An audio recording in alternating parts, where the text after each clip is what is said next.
नमस्कार. आज काय स्पेशलमध्ये आपलं सर्वांचं अगदी मनापासून खूप खूप स्वागत. तर आज आपण बनवणार आहोत झटपट तयार होणारी रुचकर आणि खमंग अशी ओल्या नारळाची चटणी.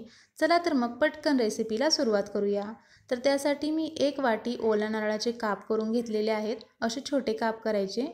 आता आपण चटणी बनवायला घेऊया. तर त्यासाठी एक मिक्सरचं भांडं घ्यायचं. त्यामध्ये सुरुवातीला ओल्या नारळाचे काप टाकून घ्यायचे. त्यानंतर टाकायचे शेंगदाणे. तर मी इथं अर्धी छोटी वाटी कच्चे शेंगदाणे घेतलेले आहेत. तुम्ही भाजलेले घेऊ शकता, पण या चटणीमध्ये कच्च्या शेंगदाण्याची टेस्ट खूप छान लागते. त्यानंतर मी एक मूठभर कोथिंबीर स्वच्छ धुवून चिरून घेतली आहे. कोथिंबीरचं प्रमाण थोडंसं जास्त घ्यायचं.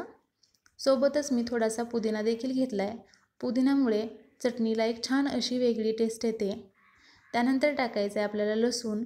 तर मी 7 ते 8 लसूण पाकळ्या घेतलेल्या आहेत. त्यानंतर टाकूया हिरवी मिरची.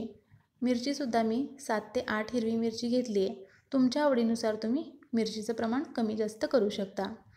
त्यानंतर टाकूया पाव चमचा जिरं, सोबतच चवीनुसार मीठ आणि पाव चमचा यामध्ये आपल्याला काळं मीठ टाकायचं आहे.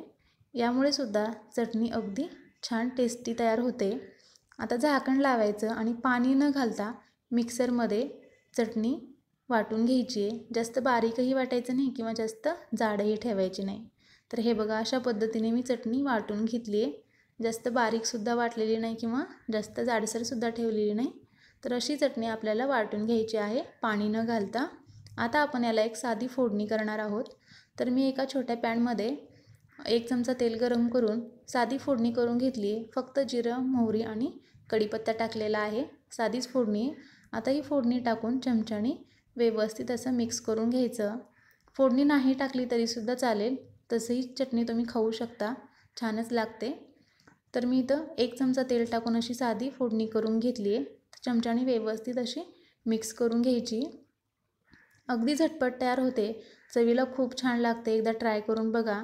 चपाती भाकरीसोबत खाऊ शकता. दुसऱ्या कोणत्याही भाजीची गरज लागणार नाही. एवढी टेस्टी ही चटणी तयार होते. लहान मुलं देखील नक्कीच आवडीने खातील. फक्त मिरचीचं प्रमाण थोडंसं कमी ठेवायचं. त्यांनासुद्धा ही चटणी नक्कीच आवडेल. एकदा ट्राय करून बघा.